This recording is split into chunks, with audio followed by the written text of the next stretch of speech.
and welcome to another episode of Expressions of Podcast. We're on season 2, episode 15, and I'm super excited because I have Nando Sirianni here. He is essentially a content creator in both fitness and fashion on Instagram and TikTok.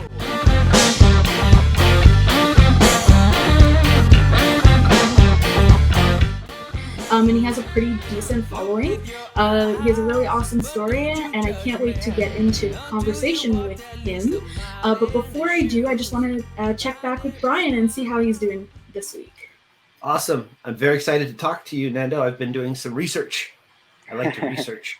And I've got some questions and things to talk about. I'm very interested because we really haven't had just somebody who's more about fitness and about that positivity spread through fitness. And something I noticed about you as well is your goal isn't necessarily the fitness, it's the being creative and how you present the fitness through creativity. Definitely. Which is a completely different way of thinking about it. I speaking of the week, this coming Saturday, I'm shooting pro wrestling. That's kind of what I do when I'm not at Henry's. And everybody there is a fitness trainer or into fitness, of course. Mm-hmm. And, hearing it from this perspective is going to be really great, especially going in on Saturday and hanging out with these guys and being able to bring that conversation forward then too. So really anxious to talk about what we talk about tonight. And thank you so much for taking the time to be with us. Yeah, definitely, guys. I'm really thrilled to be on here, and thank you again for having me. And let's get this started. Yeah, absolutely. Awesome. So I'm super happy to have you on, Nando. So for those of you who are listening and who are watching, Nando, can you just describe a little bit about your Instagram feed, your TikTok feed, what it is you do, and kind of like... Definitely.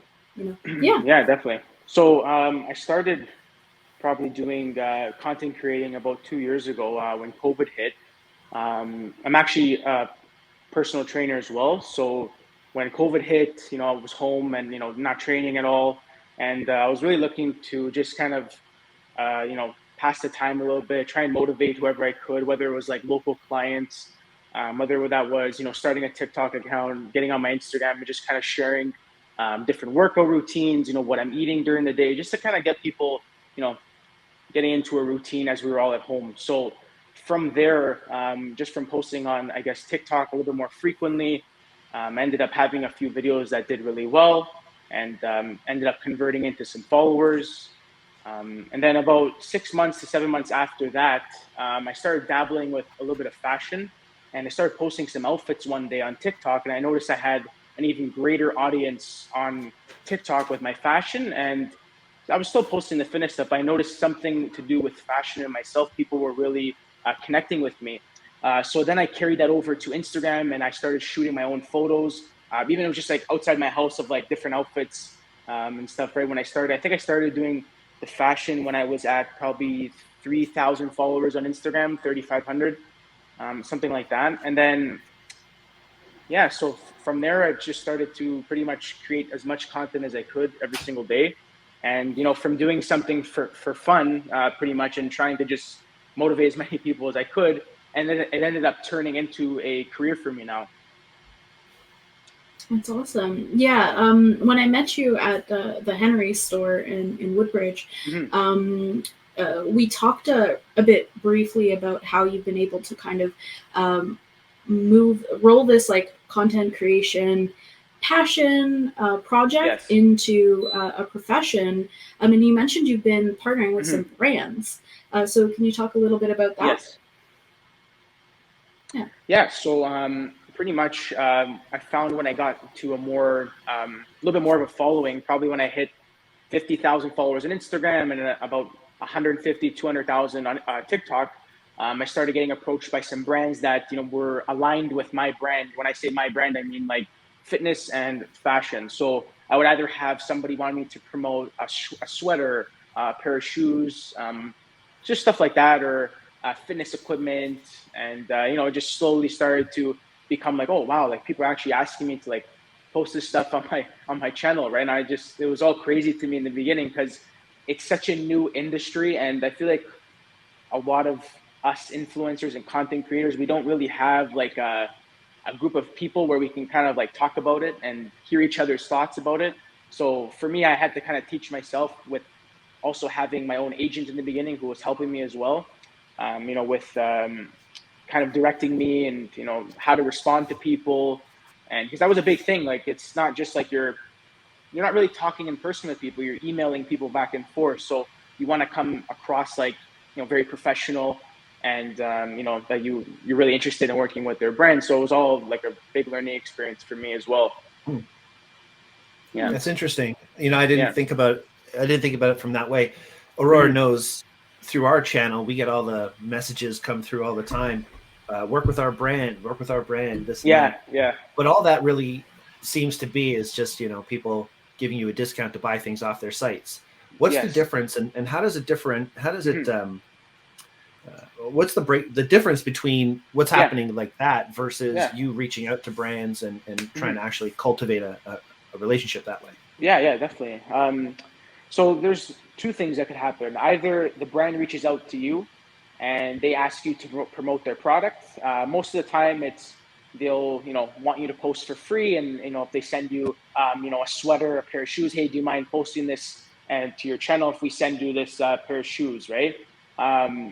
In the beginning, it was like I was getting a lot of those where I was like, wow, like, okay, I'm getting all these clothes and, I'm getting the brand new pair of shoes every week, right? You're just getting it sent out to you.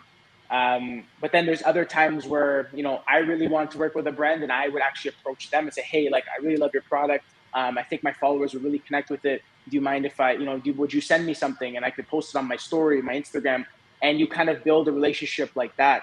And then the other thing you were mentioning was more of the affiliate program. So pretty much, people ask you, you'll see a lot of influencers do it like, oh, use my code Nando20 or, Nando10. And that usually means that the influencer is getting a kickback on that product with their code, right? So it really depends on how the companies approach you. But in the beginning, I was doing a lot of collaborating with a lot of brands with free product, trying to get my name out there, trying to just connect with as many people as I could. And I didn't really care about like the money, to be honest, in the beginning, because I just want to kind of create my own brand for myself and build up a community of people that really trusted what I was posting. So if I had things to post and I could showcase to people, that's how I was going to get the trust in my followers to say, hey, wow, like, okay, Nando's not just like, posting anything. He's posting things that he really likes, right? So that's how you kind of get that trust with your community. That's so key. We don't really have those kinds of goals for our show. I mean, we're on social media, obviously. We're trying to get people to watch our show because we believe in what we're talking about. But at the same time, we're not taking that approach where, getting an agent, first of all, good on you for having that level of interest in it to reach out and actually get somebody to help you put out that image of professionalism, because it's not easy. I mean, you're obviously professional, but all it takes is one little slip up and definitely. Right? So, I went there. But realistically, you have that level of interest to step up and get somebody to help you with that. So that's excellent and good on you. That's not necessarily where we're going with what we do. And I don't know if we ever really plan on doing that, because like I mentioned to you before we went on air, this is really just for our personal mental health, right? Having these conversations and hearing from somebody who is successful, what's important, what's not important, what to focus on, what not to focus on. So it's really great to hear that you did take it to that step. I don't think many people do. In your experience, because obviously, you have a lot of followers and you've been interacting with people in social media and Instagram and TikTok and all that. Have you seen people who just get in this specifically for the free stuff? Like, do you see that come up? And do you think that there's more long-term for somebody who does instill that trust in their viewers, or for somebody who just wants to get free stuff? Do you think there's a definitely 100%. That's a really good point. There's a lot of influencers that maybe do this as like a part-time thing, and when a brand reaches out to somebody, let's say like myself, that takes it a little bit more seriously and it's my full-time job, and then they'll reach out to somebody else, I could potentially lose that collaboration because, the influencer's taking free product over myself, wanting to get compensated for my time to shoot the content, my time to, edit the content and, just a bunch of other things that go into it as well. Just right. So yeah, definitely. I know some influencers are like, yeah, man, like I'll just take the free product and just post it on my page, right? But I feel like you're kind of like, in a way, I don't want to say devaluing, but I feel like if you really believe that you have a value to your community of people and you have people that trust you, you should use that as a, like, as a leverage to, promoting somebody's product, right? I feel like if you want to make it a business, you can in this market right now. It's influencers are, becoming more popular now. Brands are really reaching out to a lot of influencers. So I feel like right now is a good time to, capitalize and create content for brands and, promote good reputable brands, right? For sure. Yeah. It's a whole nother avenue of marketing now. Definitely. 100%. Content creation, marketing for products, brands, services, whatever it may be. It's a whole other avenue, and we're seeing so many companies tap into this. And there's people who make an actual living. Like we've had a few other content creators, the ones on our TikTok episode. We had a couple TikTok creators on, and then we had Tanuska, makeup artist who's on YouTube and TikTok and Instagram and all that. Nice. And they speak to also Ken as well, Ken Domick, and they speak to that as well. Like, it is a profession. It is a business, and it has to be treated with a level of professionalism, but you also have to be fairly compensated for your time. 100%. Yeah. And it is kind of hard for a lot of beginner content creators, I'm sure, to bridge the gap between just getting free stuff and actually getting, some sort of compensation for the work that's been put in.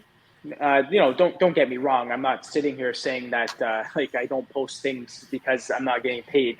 I've gotten some really nice gifts before and stuff that I was very interested in, and I just really, really love the brand. The brand reached out to me in a really nice way as well. And there was always a hope of that if I do well and show them the content I push, and if it gets a lot of views, gets a lot of engagement, that there is a potential to actually working with them on a paid basis, right? That's awesome. Yeah. What brand were you most excited about signing a deal with, so to speak? Like you finally got them on the phone and you got it all hooked up, and you hung up the phone and you're just like, yes. Yeah, definitely. When I first started, I was following a bunch of influencers, and there was a brand from the UK called Boda Skins, and I just like absolutely loved their jackets. Like they had like the coolest leather jackets. They were like crazy expensive jacket. I think they range between like $800 to $1,500 a jacket or something, right? I'm like, one day I'm gonna get them to send me a jacket. One day. And I remember I sent them probably 30 to 40 messages throughout 30 to 40 messages saying, hey, like I really love your product. I would love to promote it. And finally, I ended up getting a response from them, and they ended up sending me a few jackets now. I'm doing some work with them as we speak throughout the spring. So that was like a really cool one that I got that I was really excited about. And I didn't get paid for that, but it was just kind of like a goal of mine to get part of that group of influencers that were working with them as well. So I just thought it was a really cool goal of mine. So the moral of the story here is the one email that I sent to Elvira to come on our show probably wasn't enough. I should probably do 30 or 40 emails to get Elvira. Yeah. You gotta be pretty consistent. I didn't stop. I didn't give up till I got an answer. I would comment on their photos. I was really, really persistent. Like I was leaving comments like, "Hey guys, I sent you a DM. Just whenever you get a chance, please get back to me." And it finally ended up getting back to me. So awesome. Yeah, that's really great. It's really great. Yeah, thank you. Yeah, it was cool.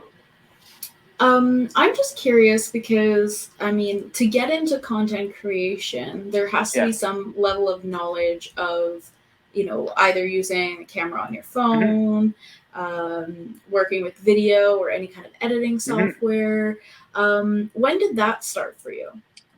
Okay, so believe it or not, 2020 of April, right when COVID hit, I bought my first laptop. I never owned a laptop. I never owned anything electronic in my life. I I didn't go to like a university or college, so I never had the use or the need for that stuff to say.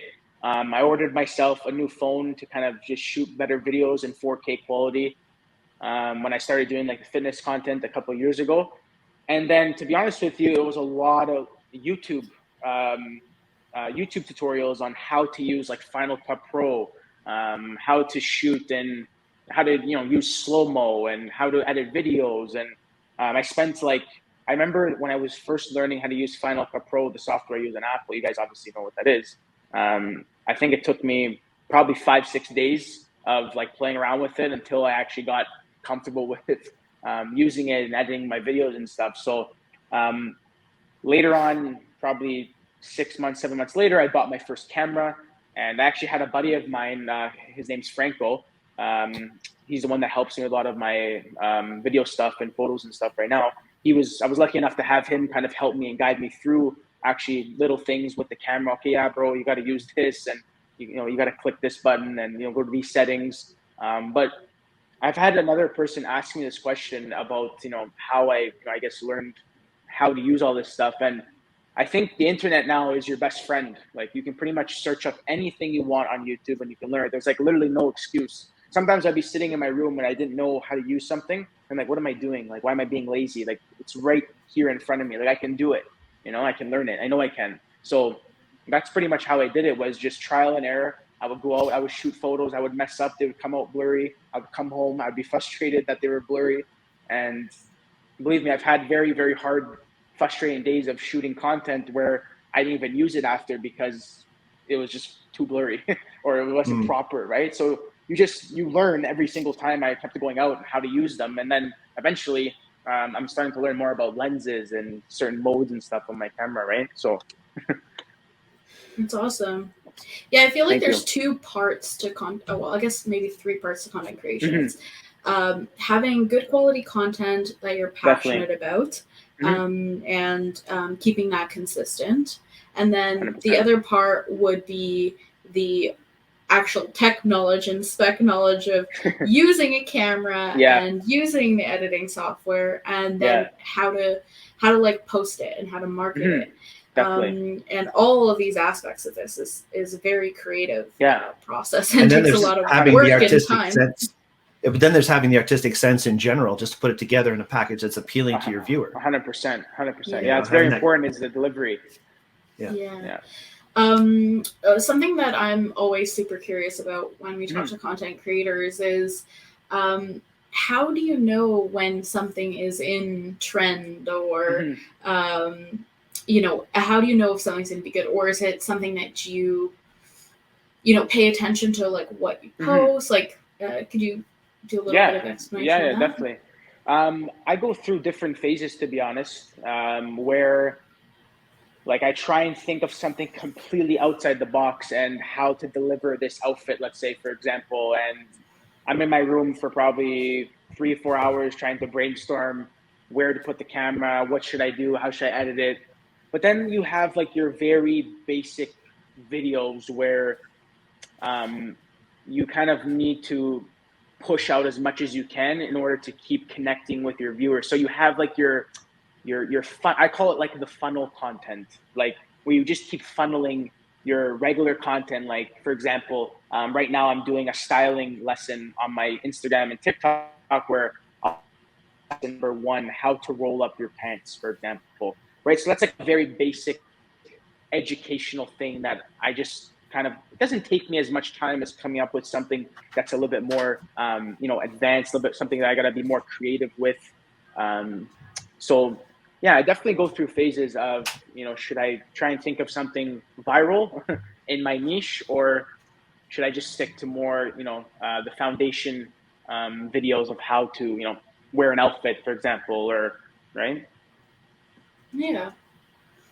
Where would you draw your inspiration from? Because I know a lot of content creators, they do research. They look at like what's trending. They look at people that they admire. Definitely. Yeah. A strategy that I've been using a little bit is I usually type in on TikTok # men's fashion or just men's fashion. And I look at like recent videos that did really well. and that got a lot of likes or a lot of views, and to see what people are more interested in, whether it's like, are people interested in learning how to style white pants? Are people interested in learning how to style black jeans or a denim jacket? And you just kind of feed off of that. But then you also have your own, I guess, style. Everyone has their own style of content creating. And like, I'm still learning exactly what my style is. Like, I've been going through different variations of videos of, I've been doing some voiceover content where I'm talking over the video, explaining what I'm doing in the video, why I'm styling the outfit like this, or what the workout criteria is in my fitness videos. So, I mean, you really bounce back and forth a lot. And I am going to add something to that, though, and say that I feel like sometimes content creators get caught up on going viral. And you hear this word viral a lot in the influencer world. And, oh, what could I do to, get 10 million views, 15 million views, 20 million views? And, I have a lot of my friends actually, say, hey, Nando, like, you should do something completely different and do something funny and do this. And, but I always say to them that, okay, so I get 20 million views on a video that has nothing to do with what I've been posting the past 2 years, all the work I've been putting. And that 20 million views may not even get me the following that I want because it had nothing to do with my niche, right? So I'm always trying to just focus on my niche. And, one day if I get lucky enough and, the content kicks off in the algorithm and it does well, I would be more happy with getting that going viral than something that's just like really random and out of the wild, me just posting. But I feel like you just got to focus on creating your own niche and, just really believe in what you're posting. Yeah. Stay true to who you are. Exactly. Definitely. Yeah. Yeah. That was a big thing for me too. That's what I've been like really dialing in on is, just sticking to my root of what I believe in, right? And not getting caught up in the numbers and how many followers and how many views, because it's very easy to go down that road. I've seen influencers become very obsessed with it. Like, and you have your ups and downs where it bothers you sometimes. Like, hey, like, why aren't I getting the amount of views this week? Or, why aren't people engaging? And social media is very frustrating at times because the algorithm changes a lot. Certain people aren't on their phone sometimes, so you can't get discouraged, right? Just got to keep going. Yeah, I've seen a lot of different perspectives on that. I remember my first experience with somebody who became, I guess you could say, famous on social media was Peter McKinnon. Oh, cool. I worked with Peter at Henry's for 2 years, and then we were friends when he went off to do other things. And then we were shooting this urban exploration thing. We were hanging out, shooting some urban exploration. And he told me that he was doing YouTube full time. I was like, really? You could do that full time? Sorry, my cat is that's all part right. of the show. I'm like, you could do that full time? Like, that's really cool. And he was telling me about, what's going on. His phone's blowing up the whole time about people following him and all this and that. Yeah. And it opened my eyes to, this is a viable medium, first of all. And secondly, the main point Pete always talks about is be who you are, because you can't 100%. Ever change. Exactly. If you start off as something that you're not, then you always have to live up to those expectations. Exactly. And it's like you're saying, you build up all these 20 million views and you get all these followers, but if they aren't going to come back and see the stuff that you normally do, then there's a spike, and then you're back down. 100%. Right? And then you're just back down. Exactly. So because you want to make sure you can keep posting that same content that went viral, right? Yeah. But then the other side of the coin, I've been on a different podcast where, in the behind the scenes chatter, the host would say, like, don't talk about certain things, right? And through the conversation, somebody says, well, during pandemic, I had to flip my business practice. And then all of a sudden in the chat, it says, don't say pandemic because of the algorithm, right? You don't want to mess up the algorithm. You want as many people to watch you as possible. Yes.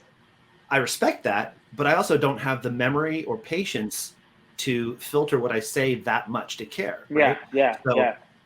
There's so many different sides of people 100%. Going into this. And when I was reading your webpage, I mean, one of the comments I made was the questions that we asked you, 2 of your 4 top achievements that we asked you about had to do with the followers that you got on TikTok and on Instagram.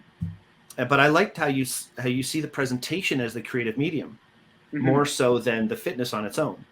Yes. Right. So by not just looking at it as the fitness, which is obviously going to attract many viewers. My wife came in earlier and I said, this is going to be our guest tonight. And it was like a picture of you with your shirt off. And she goes, oh, well, maybe I should sit in on that. But I'm like, whatever. Close the door. So obviously there's that as far as attracting many people to watch what you do. But your presentation, your way of thinking about, how am I going to take this clothing and make it look different than previous? But you're always staying true to yourself. And there's a lot to be said for that. That's the ethics side of being a human, right? Yeah, 100%. It just has to do with exactly that. Yeah, just being a human being and being honest with yourself and what you want to promote and what you want to be known as well, right? Yeah. So. Yeah. I have one thing I wrote earlier that I wanted to, maybe this is a good time to bring it up. One of the things that we talk about a lot, I know myself, I've talked about it. Mark, we talked about it on the last episode. I don't know if Aurora ever feels this because Aurora's just badass, but a lot of us feel like imposter syndrome. You know what I mean? Like I've done so many videos where I put it out as I was doing a whole series called the Did You Knows, digital know-how or did you know kind of thing, right? Play off words. And they're just short little 2 to 5 minute little videos on little photography things people may not have thought about. And I did this whole series of different Diginos. And when I watched them back, it was just, who am I to be giving people advice? Who am I to be saying these things and talking about all this stuff? And like, why would I be the person to post all this? So I never ended up posting a lot of it, like maybe one of them out of 10, right? Do you find yourself falling into that trap? Or do you have this confidence about your work and what you do that, you just have a vision, you create it and you put it out?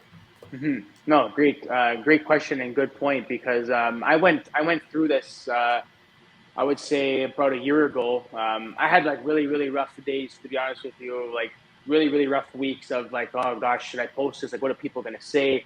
I'm made fun of by my friends, and what are people going to think of me? That I'm, even like, for example, my own parents would hear me. I have my studio upstairs in my room, and they would be hearing me kind of jumping around in my room, switching outfits, whatever I was doing. And my dad's like, what are you doing? Like, are you going to like go to work? And like, I don't understand. Like, so it was, even for them, it was a little bit strange to, my son's upstairs. He's jumping around his room. He's getting changed. So I had to really, I guess, see this where I am right now a year ago and say, you know what, it's going to be worth it. I want to make people hear me. Right. So, when I first started posting all that stuff, I would definitely be like, okay, I'm going to take it down. I'm going to delete it. I don't know. It's not perfect. But now, like looking at content now, and when I'm filming it, I don't care if it's not perfect. I care about getting it out and getting it done. Right? Because if you think about, oh, I didn't say this, but I didn't say that, people don't know that. Only you will know that. Only you will be your hardest judge on yourself. Right? Yeah. So I never, ever asked anybody, should I post this? What do you think of this outfit? Do you like this workout? I made those decisions for myself. And that's when I learned what people wanted when I started posting on social media. And I got comments, I got likes, I got this. And then you start learning, oh, okay, so that's what they want. But if you sit here and keep contemplating and asking so many people, you will never, ever end up posting anything ever. I've been down that road a year ago. So I know what it feels like to be stuck and not believing in yourself and what you're saying. Right. So, yeah. The human condition, right? Yeah, definitely. That's really good advice, because I get this to myself. Like, I really should post more on my other social medias and stuff. And I feel like, oh, I did this photo project, but it's not good enough, like to post stuff or whatever and show off to people. And then I'm like, it's just sitting on a hard drive. Yeah. And then what is it doing there other than just existing, right? It's just taking up gigabytes in your computer. Yeah, exactly. It brings us back to our Lori Novak episode where we were talking about your creative legacy. What do you do with all your data when you die? Like, it's just sitting there, right? So do something with it. Yeah, exactly. Yeah, you would never know. There's like, I don't know how many people are in the world. 9 billion, was there 8.5 or 7 billion? I don't know. But like, you never know if you hit one person with your video or with your photo. You hit one person that you may make their day. You might help them. You might educate them. Maybe they're having a crappy day and you motivate, you inspire them. So that's what I kept saying. I wasn't doing it like for the people that were like, that knew me, right? And like, I wasn't like, not the people that didn't know me. That was a bad way of putting it. But I'm saying I wasn't like doing it for, I guess, like my friends. I knew I could connect to more people and motivate more people and get out to more people that wanted to learn more about fitness and fashion, right? So you can't really have that fear in thinking about what people are going to say and stuff, right? So, yeah, that's really good advice. Like even if you inspire one person, you've done something with it. Yeah, exactly. That's what I kept saying all the time. That's awesome. Of course, it helps when you have a 12-pack.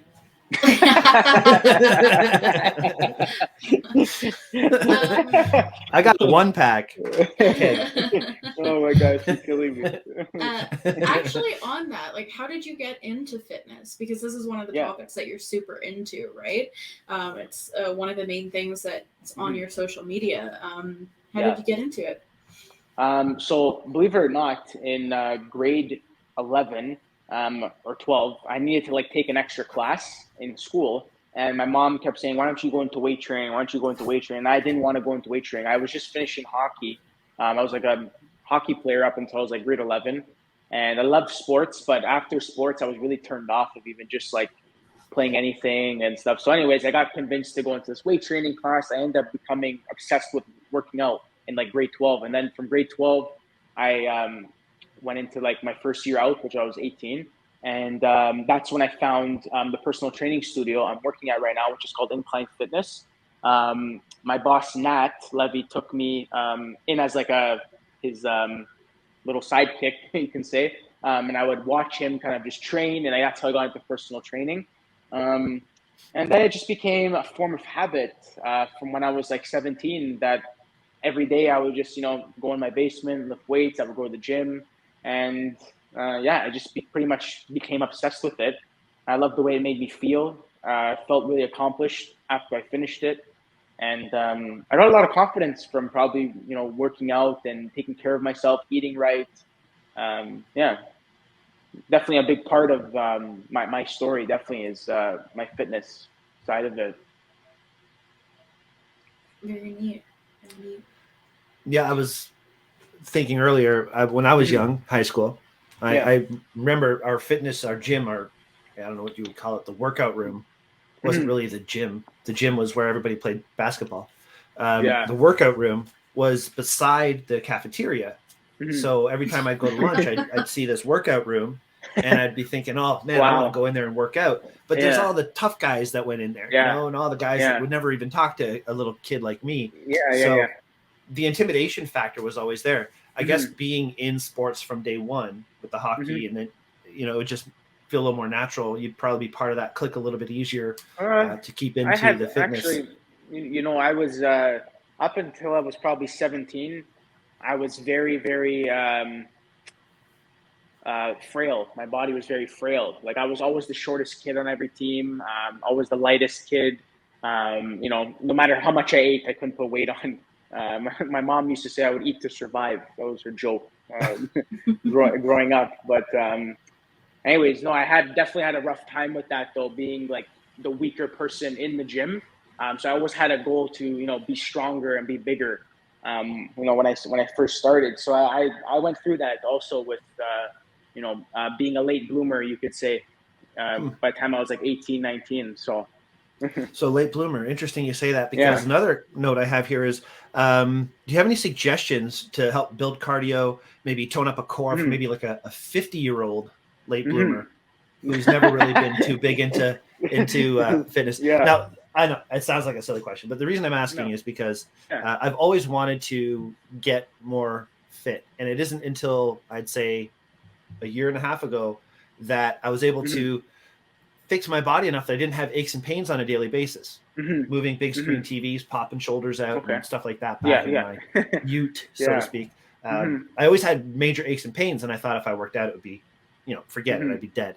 But all of a sudden, I fixed myself, and I have no aches and pains, and it feels great. So I'm doing crunches, I'm doing squats, I'm doing little things like that just to help. That's awesome. But finally, I'm thinking I got to start doing so like maybe one quick tip for an old guy like me to just build up core strength. I think that's my biggest thing.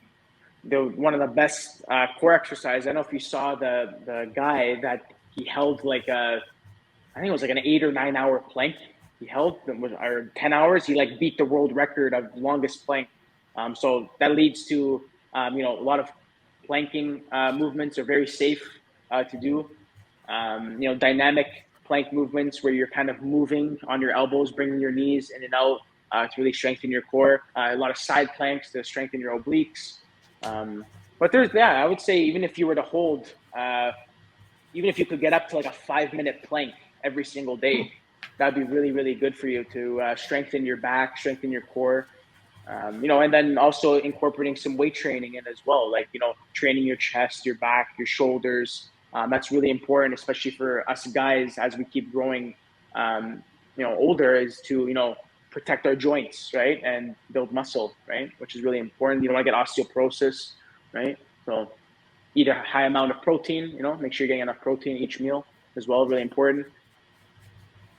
Awesome. Good tips. Thank you. Yeah. Thank you very much. No problem. Yeah, so I've seen a lot of like your fashion content, and I've seen some of your fitness content. Because you mentioned eating right. Do you do any like recipe videos, or have you thought about any sort of recipe or great videos?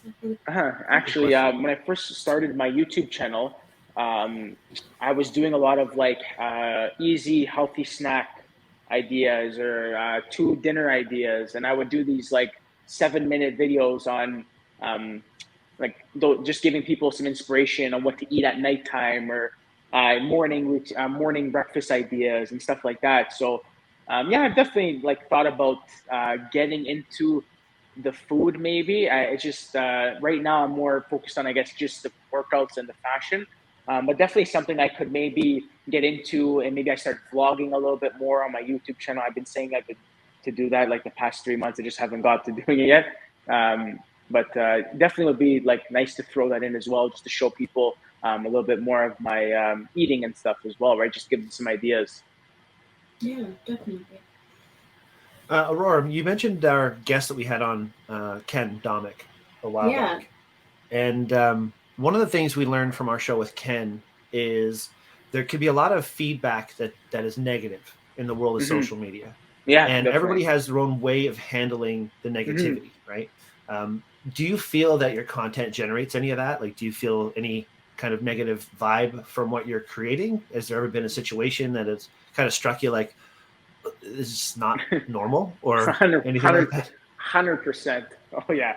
Almost every single time I post, there's something that is negative in the comments, especially if the video does well on TikTok. I notice TikTok's a little bit more, you could say like a little bit more. It's a tough crowd on TikTok. You could say that than Instagram. Instagram's a little bit more, professional and stuff. But don't get me wrong. Like, I've had people say maybe like, "Oh, your pants are too tight. You look like a girl with your pants that tight." Like, I've heard all these chirps about the type of clothes I've been wearing in some outfits and stuff. But I don't know. I just laugh it off, and you just keep going, right? Like those people maybe are just making those comments because they need to make themselves feel better. Like, I would never ever say that to anybody that's trying to put themselves out there and trying to just help people, really, right? Because that's all I'm trying to do is pretty much just inspire people, right? But you will get that. It's very normal. So I just completely ignore it. I do read them. I actually go through them sometimes and just like laugh at them. I'll read them to my friends and we'll just have a laugh. But, I don't really engage with them. I don't comment back at them. I don't say anything. For me, it's actually better sometimes if it is getting a little bit more of some controversy and then people start commenting back and forth to each other. So it actually helps out my video do a little bit better sometimes. But that's besides the point. But, I definitely have some negative feedback on stuff I've been posting. Huh. Yeah, I think there's 2 parts of this. This is really good advice. Like, don't engage with them, because the more you engage with them, the more that enables them to exactly. Just go off at you even more, or like, that type of thing. I learned that the hard way.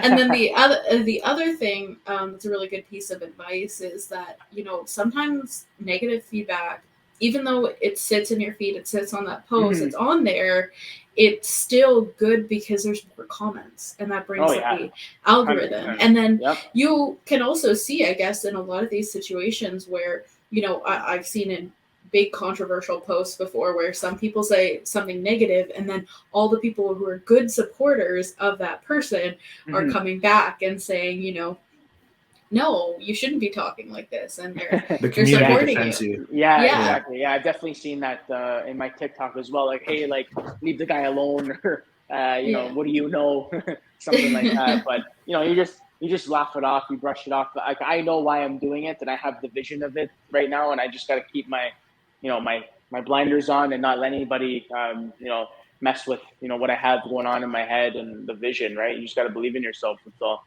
and not let those people bring you down. Right? Yeah. So that leads me to wonder how much of an influence your family has had in your world. Yeah. And it's kind of a weird segue, but the reason I think of it is because I hear strength. I hear somebody who's very strong in who they are and comfortable with who they are. And a lot of times that comes with, parents who are very giving and, supportive and so on. Is that pretty accurate in your world? Do your parents support 100%. everything that you're doing? Very supportive, especially like the past year. I had a lot of, tough times, like I said, going through like, should I post this stuff? Like, my parents were always there. Like, they didn't really understand it, why can't you just post it? I don't get it. Or, so like they would just do their best, like, on how to support me, with those conversations when I did bring this stuff up to them. But, like they're, like, I tell them a couple of things now, like, oh, wow, like you're, for example, I got, I got Ralph Lauren to send me a fragrance bottle. My mom knows Ralph Lauren from, when she was a kid. So to her, it's like, oh my gosh, like, that's really cool. That's big like, time. Yeah. So she was like, wow, like, they actually you don't have to send it back. Like, you get to keep it. I'm like, yeah, I get to keep it. Like, this is mine. Right. So, they're even more freaked out than I am. I was actually supposed to, this is off topic. I'll say it really fast. I was actually supposed to be an electrician when I got out of high school. My dad was really into construction. My parents were into real estate. So that's where I was supposed to go. I was supposed to go into like the construction side of things. So it's just funny the way it turned out now. And they're my number one supporters with it now. That's awesome. Yeah. I had that in my notes, actually. Supposed to be an electrician is what you wrote. I was explain that. Like, how could you supposed to be? It's funny. Yeah. The reason I ask it is because when I was younger, living in Oshawa, my father wanted me to be an electrician. So he got me working as an apprentice, and it didn't work out so well. Yeah. I saw my needle nose pliers explode in my foreman's hands on what was supposed to be a dead circuit. And I'm like, I'm done. So I'm not playing with electricity anymore. Really funny that you say that, because I did one day of demolition when I was 17, right after high school. My dad wanted me to just go to work. He's all right, go to work. Because then he goes, you'll get used to that kind of construction vibe, you want to call it, right? And I kid you not, I came home at 5:30. I called my boss. I said, I will no longer be coming the rest of the week. It's not for me. And that week I went to get my personal training certificate. And that's when I said, you know what? I want to be a trainer. And I want to help people with something I really love, right? So I was never, When you know, you know. Yeah, I definitely knew that day when you were lifting up pipes that you couldn't lift. Yeah. Oh no. Yeah, I had to tear down old Bell phone booths and dig up the concrete. And as an apprentice, you're the one that puts all the concrete in the back of the truck. 100%. Yeah. Yeah. Definitely. Yeah, that wasn't for me. Anyway, now I'm just making myself sound lazy, but whatever. All good. That's hilarious. So many things. Well, another thing that actually I saw on your through the website was the music choice that you have. Yeah, and I got to thank you, Rufus Du Sol. I'd never heard of them before. Oh my gosh, never heard of them before. Amazing. And before the show, I was listening to a bunch of the stuff. Yeah, holy crap! They had live from Joshua Tree. Joshua Tree. Yes. That was insane. Yeah, such good music. I'm actually going to see them on June 3rd. They're coming to Toronto, so I got tickets to go see them. Yeah, really excited. Yeah, you know what? I love their music. Is just, it puts you, like, whatever mood you're in. You want to work out, it's good workout music. You want to go for a drive, it's good to drive. You want to just chill. Like, this is the stuff I listen to in my studio at, like, during the day. I'll just put it on in the background, just film, get changed, put the outfits together. And they've been like a pretty, I want to say, like a part of my creating is with their music in the back. So Cool. Yeah. Aurora, have you heard of them before? No, I have not. I was actually going to ask ask a little bit about it, and it kind of leads into our last three questions. I don't know if this is going to be really. But before we get to that, I just want to Yeah. ask Nando if you've ever heard of a group called Yellow. Yes. Or Yellow. Is it Yellow? Are they like more of like a techno artist or no? Back in the day, that was like Okay. I don't know, not new age, but yeah, kind of like this kind of same kind of trancey kind of vibe, right? Okay. They did that song, "Oh Yeah," bow, bow, do, do, do, do, right? Okay. They have a bunch of different stuff. Nice. And there was another group. I had it earlier. I wrote it down. It doesn't matter. Orange. Tangerine Dream. That's it. Tangerine Dream. Okay. Very much the same kind of vibe. Nice. I don't know if that'd be something you'd want to check out, but definitely. If you like the sounds of this other group, then Tangerine Dream or Yellow might be something you'd like. I'm gonna look it up on Spotify or Apple Music after. Cool. Definitely. Yeah. All right, and then that could lead us to our final questions. Unless Aurora, you had other things you wanted to. Yeah. Before we get into that, I do want to ask.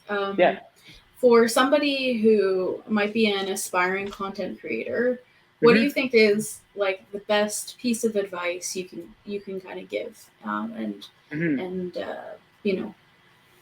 pass on to somebody from your experience, I guess? Definitely. Well, like I was saying before, you got to really search inside of you what it is that you are really passionate about and what you just really love talking about. Like, for example, my girlfriend says when I talk about fashion and talk about fitness, I have like this glow to my face when I start talking about it to people. Like I start lighting up. She said, like when I start explaining what I'm doing, I just like love talking about it. So that's the first thing is, figuring out what you love and what makes you happy and what makes you feel good when you're kind of showing that passion to somebody else. Because I love getting the feedback of others of when I'm putting out something that I love as well, right? So secondly is, if you're hesitating on posting a video, don't hesitate to post a video because, you never know, like I said, who you're going to connect to, who you can help that day. You just can't be hard on yourself either. Like everyone starts somewhere, right? Like I keep forgetting, even for myself, like where I was 2 years ago with my photo quality and where I am today with my photo quality and where I could be in 2 years with my photo quality. And I could be laughing at these photos I'm taking of myself right now, right? So you're always improving. You're always learning. And there's always a starting point. So everyone starts somewhere. And that's the biggest thing is even with fitness, ties in with fitness as well, is that you can't look at somebody else that's been training for 7 years, like myself, let's say, when you're just starting out, right? It's good to be inspired by them and motivated by those people, but you cannot compare yourself to other people because that's when you will start doubting yourself, saying, I can't do it. How does that person do it? But little do you know, that person been working out for 10 years and this is what they've been doing. This is their job. This is their livelihood, right? So that's like me looking at a content creator that is a professional videographer and saying, wow, I want to shoot photos and videos like him. Well, maybe I could one day, but I'm not there yet, right? And last but not least, don't ask anybody, should I post this? just post it and you will find out what the answers that you get from your viewers and your comments and your community of people. And that's it. And just have fun with it because it can be very fun creating content. You can get together with friends, make funny videos, so it could just be a good hobby, later on if you wanted to do that. But there's definitely, room to take it to a professional standpoint and, make this a career, right? So you just have to believe in what you're posting and that's it. Awesome. One last, hopefully quick question before we get into the last three.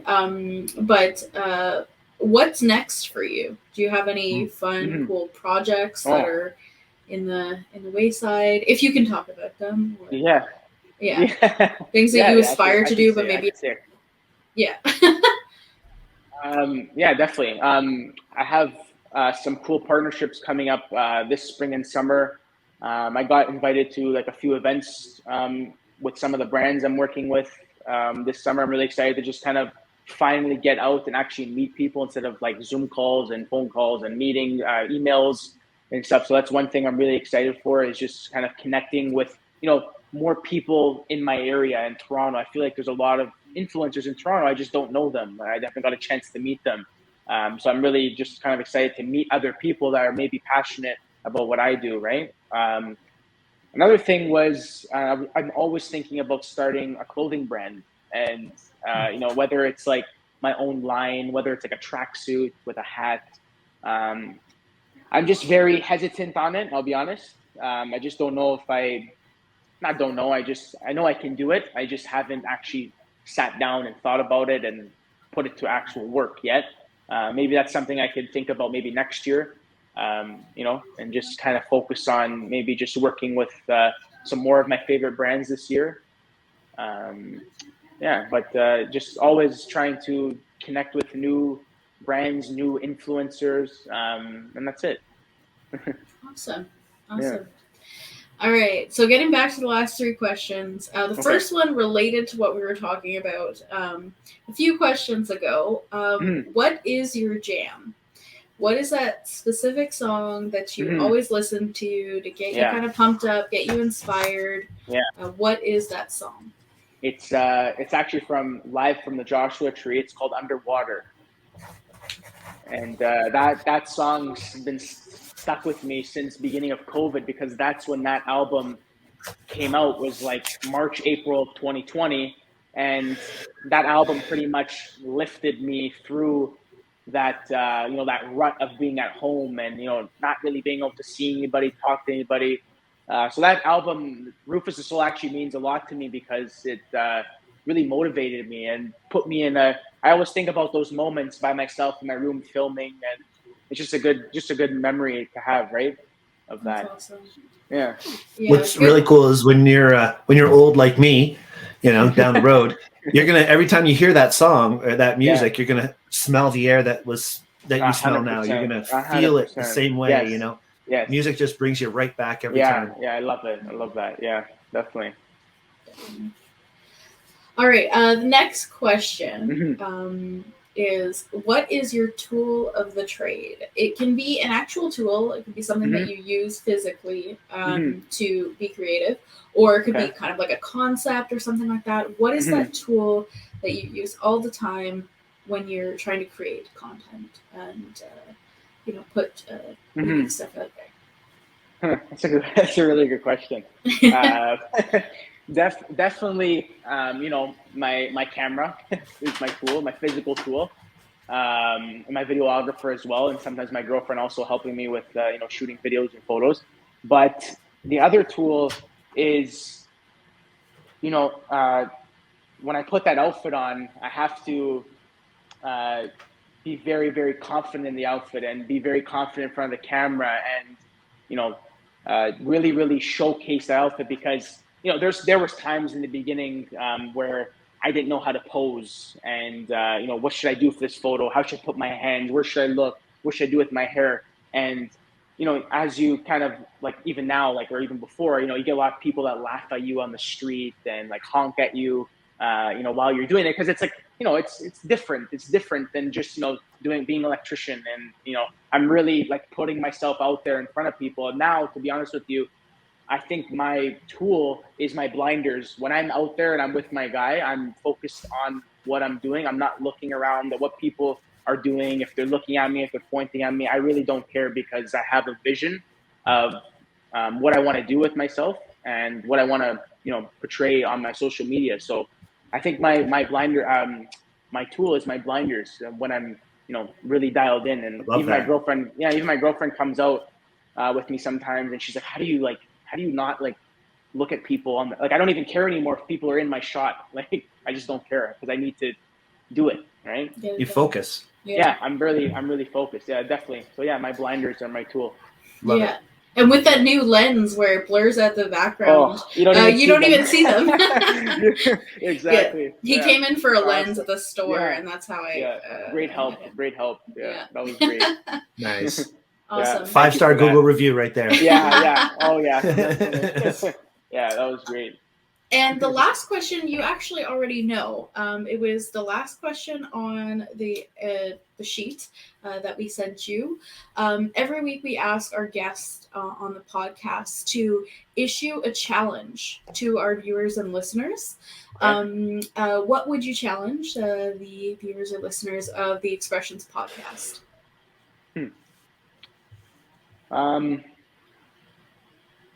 For like, maybe I'll talk about more of the fitness side right now and the lifestyle part. I would say just, for 1 week or a month, try doing 10 minutes of a workout every single day.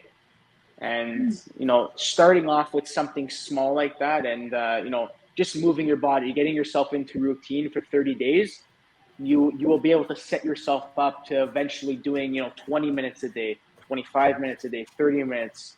I feel like even some of my clients I currently work with at the gym, or even for myself, actually, I promote a lot of like quick 10 to 15 minute workouts on my YouTube channel. And that's just because even for myself, like I don't really feel like training every single day sometimes. Like sometimes I don't sleep at night, I'm editing really late and I get 5 hours of sleep and I'm going to work and then I'm coming home and I'm like, oh my gosh, like how am I supposed to work out for an hour right now? And it's not about how long you can work out for that day. It's how long you can, work out for the rest of your life, right? And if I can only do 10 to 12 minutes that day, I'm just going to do 10 to 12 minutes because I'm sticking to routine, I'm sticking to my habit, I'm sticking to my rituals. And that's what's more important. And that's how you're going to set yourself up to actually eventually training every day for 30 minutes to an hour, right? So start off small and be consistent with small, and then eventually get to big. That's really good advice. Yeah. I feel like one of the main reasons why a lot of people don't work out, don't get in shape is it's like this huge, the thing that Brian was saying earlier where you compare yourself and you're kind of intimidated. Yes. But the next step of that is like it's blocking out a big chunk of time in your day. And that's going to make you tired or, set other things back. But if it's something small like 10 minutes, it's very something easy that anybody can spare. Yeah, exactly. And it's very easy to accept as well and be like, oh, okay, I can do 10 minutes. But the human mind, if we say we have to do an hour and then, oh my gosh, now I did an hour on Monday and I got to do 6 more hours the rest of the week. I can't do 7 hours this week. So it's easier to just start off with 10 minutes on Monday. And then maybe tomorrow you'll do 15 minutes. And the next day you'll do 30, right? So just don't psych yourself out is what I'm trying to say. Is just, don't be hard on yourself. Do whatever you can that day because you're not trying to get the results in one day. You're trying to build longevity and, make this a habit, right? And just an overall lifestyle, right? Yeah. The point you made earlier about not comparing yourself to other people, I think is worth bringing up again. One of the photographers that we know, Don Komarechka, is just brilliant. He was on our show as well. Nice. Some of the work he does is just so high end that you think you could never do it. I remember running photo workshops with him where he's teaching people. We're out in his backyard and he's teaching people how to do the exact same thing that he has hanging on his wall, and nobody's coming up with the same results, and they're getting frustrated and they're telling themselves they can't do it. And, my job for that workshop was to go around and decipher what he's saying, translate what he's saying into layman's terms so everybody can kind of, grasp the concepts and start working on it. And all I'm hearing is, oh, I can't do that. Oh, I'm never going to get this. And I'm like, well, no, maybe after you take 100, you make 100 photos every winter for 10 years straight, and each photo takes 4 hours to edit. Maybe that's when you're going to end up being like Don Komarechka, right? From now until then, you're putting in the time, you're putting in the experience. Exactly. That's really exactly what you're saying. You can't compare yourself to Arnold Schwarzenegger. And you're not. Exactly. Right? Exactly. You did it from birth. Yeah. Everyone starts with their a fresh plate, right? Empty plate. And that's right. Yeah. Awesome. Yeah. Very good. This has been a really awesome time chatting with you, Nando, and really great meeting you. I'm so glad you could come on the show and make this work. Definitely, of course. Before we sign off for the night, where can people follow you, find you on social media? You want to plug that now? So on TikTok, my handle is Nando Sirianni. My Instagram is also Nando Sirianni. My YouTube is just my name, Nando Sirianni. And those are like my three main platforms, I would say. I also have a new fitness account. Another one of my goals, actually, I forgot to mention earlier, is Nando Sirianni Fitness. So I'll only be sharing fitness content on that Instagram page. I think right now I'm almost at 2,000 followers on it or something. I just started it 2 months ago. So that's another goal of mine, is to eventually maybe grow a community of people that just care about Nando Sirianni Fitness and not the fashion stuff as much, right? So, nice.